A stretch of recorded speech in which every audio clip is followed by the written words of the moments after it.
Здравейте! Днес е сряда. Сряда се управлява от планетата Меркурий.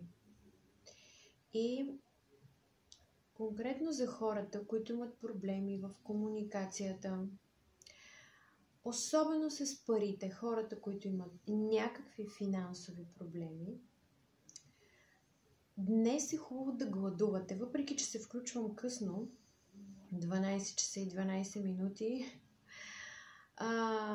но дори да сте имали закуска, ако искате да подсилите тези сфери от живота ви, които казах, комуникация и финанси, то гладувайте до залез слънце. Не знам кога е залеза, може би към 6:30-7. Можете да пиете вода, можете да ядете плодове, но никакви зърнени продукти, никакви ядки. И така се прави, когато е Меркурий под влияние. Конкретно днес Меркурий е планетата на парите и комуникацията. Особено на парите. Много астролози не го знаят. В смисъл, те, ако са истински астролози, ще го знаят, но много коментират, че е само за комуникация. Не е вярно това. Така че, ако искате да подсилите тези сфери, днес гладувайте. То всяка сряда, ако може, гладувайте. Първо, че е добре за тялото. Няма да умрете от глад. Не се притеснявайте. Дори да гладувате 3-4 дена, пак няма да умрете от глад. И не си мислете, че като се нахраните и ще бъдете много здрави. Няма такова нещо. Здравето идва от гладуване или по-точно от по-малко храна. Приемане на минимално количество храна, качествена, разбира се. Какво друго исках да ви кажа? Чисто като съвет. Вижте какви безплатни съвети ви давам. Трябва да сте ми много благодарни. Добре, за Меркурий казах. Утре обаче е четвъртък. Да изборя до края на седмицата. Имам време. Така, четвъртък е денят на Юпитер. Юпитер какво е? Разширението, знанията, пътуванията, приключенията, мъдростта. Също така до някъде луксозните придобивки. По-точно Венера е за лукса, но Юпитер е за да придобивате, да разширявате, примерно, да имате повече неща от това, което искате. Та четвъртък се носи оранжево. Днес за Меркурий носете бяло, сиво, светло-синьо. Такива цветове.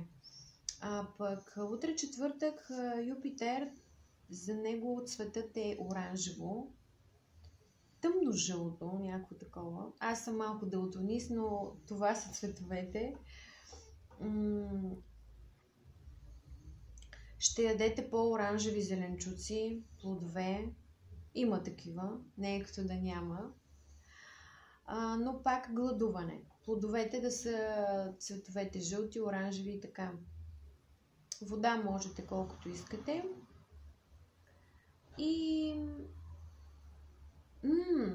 утре е хубаво да слушате някакви мантри, защото пък Юпитер, той е духовният ни учител също така.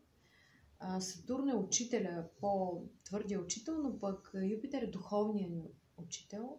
И е хубаво да прочетете някаква книжка, някакви родове от книжка, нали? Не е цяла книга за един ден. Ако можете, пък супер.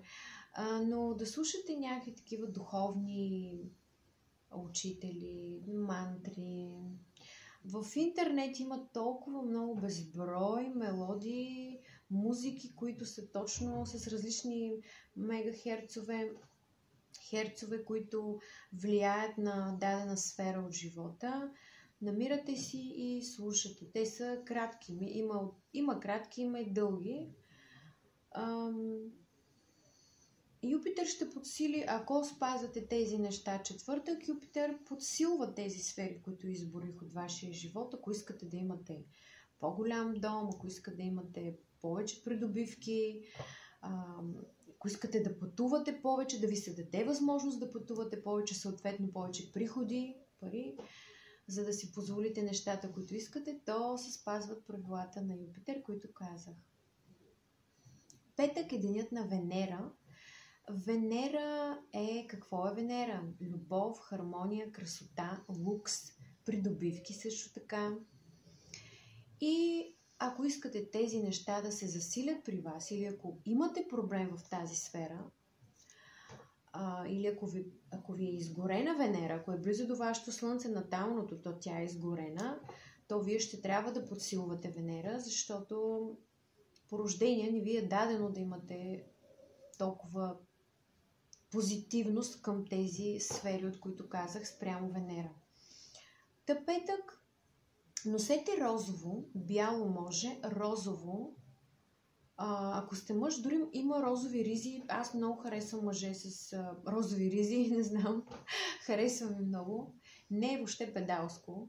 И ако вие си мислите, че това е педалско, то вие сте голям комплексар. Освободете се от комплекси, не слугувате на никой. Запомнете, че чуждото мнение не е ваше мнение и не ви интересува. Живота е ваш и ще се обличате и ще ходите както си пожелаете. Най-доброто нещо да заживеете спокойно е да игнорирате чуждото мнение. Не е лесно за някой. За мен е супер лесно, но пък за много хора не е лесно. Това означава, че те имат комплекси, те са вглъбени в някакви идеи. Това се заражда от детството, темата е много дълга, но станете по-силни, забравете за чуждото мнение. Розовите ризи за мъже са супер. Или ако имат розови елементи по дрехите, по обувките, идеално. За жените розовото е супер лесно да го носят, защото са жени. Така, бяло и розово за петък.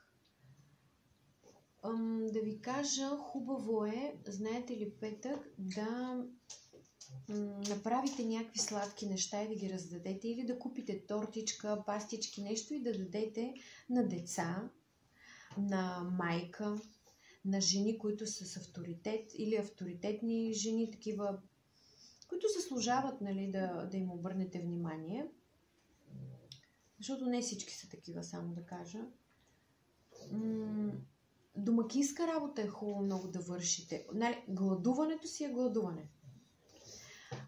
Но домакинска работа, да почистите дома си, да разкрасите, да сложите цветя, да оправите, ако сте мъж, нали, да оправите градината, да направите нещата красиви. Това е много важно за петък. Събота е ден на Сатурн. Сатурн е нашият учител, ама строгия учител. Хубаво е да храните мравки. Това не знам дали съм казала. Да слагате захар на мравки. Звучи странно, знам, но не влизате в дълбочина. Просто го правете. Хранете птички, гълъби. Захар на мравки. Обличайте се в черно. Събота е само черно. За да почитате Сатурн. Сатурн какво прави? Ако имате проблеми в живота, проблеми с семейство, с баща, да имате мизерен живот, да нямате пари, да не ви се случват нещата, да работите като вол и пак да не се случват нещата. По-скоро за бедните хора. Или пък тези, които се убиват от работа и нямат време дори да си изхарчат парите. Убиват се от работа, не им се плаща достатъчно. И въобще, горе-долу това са основните теми. Ако нямате деца, ако искате да имате, пък не се получава. Ако имате много властен мъж, който ви тормози и така. Ако нямате силата да се борите, направете го. Събота е денят на Сатурн. Помагайте. Помагайте на стари хора. Е много важно за Сатурн да помагате на стари хора в събота. Както казах, другите неща, черните дрехи. Неделя е денят на Слънцето. Гладувайте през целия ден. Носете жълто, светло-жълто. И четете някакви теми, свързани с здравето, е много важно. Понеделник е денят на Луната. Луната се носи сиво. Гладувате цял ден, носите сиво и бяло. Грижете се много. Бъдете много грижовни понеделник, особено за майката или за жени, които са като фигура на майка. Вторник е денят на Марс. Не носете червено и бъдете много спокойни и не влизайте в агресивна комуникация. Гладувайте, не правете секс през вторник. Ами, това е горе-долу. Те има много неща, но това са основните.